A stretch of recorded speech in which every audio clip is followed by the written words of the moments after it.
ఇంట్లో సంపద పెరగాలంటే సంపాదించడం మాత్రమే కాదు, దాన్ని ఎలా భద్రపరుస్తున్నామన్నది కూడా చాలా ముఖ్యం. హిందూ సాంప్రదాయంలో బంగారాన్ని కేవలం ఆభరణంగా కాదు, లక్ష్మీదేవి స్వరూపంగా భావిస్తారు.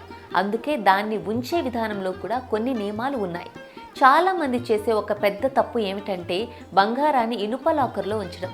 జ్యోతిష్య శాస్త్రం ప్రకారం బంగారం గురుగ్రహానికి, ఇనుము శనిగ్రహానికి సంబంధించినవి. ఈ రెండింటి కలయిక ఆర్థిక జీవితంలో ఆటంకాలను తీసుకురావచ్చు. అందుకే బంగారాన్ని చెక్క అల్మరాలో ఉంచడం శుభప్రదం. ఇంకా పసుపు లేదా ఎరుపు వస్త్రంలో చుట్టి ఉంచితే మరింత మంచిదని చెబుతారు. ఇప్పుడు దిశల విషయానికి వస్తే, ఉత్తర దిశ కుబేరుడి దిశ. ఇక్కడ ఉంచితే ధనం పెరుగుతుంది. ఈశాన్యం శుభశక్తి ప్రవాహానికి కేంద్రం.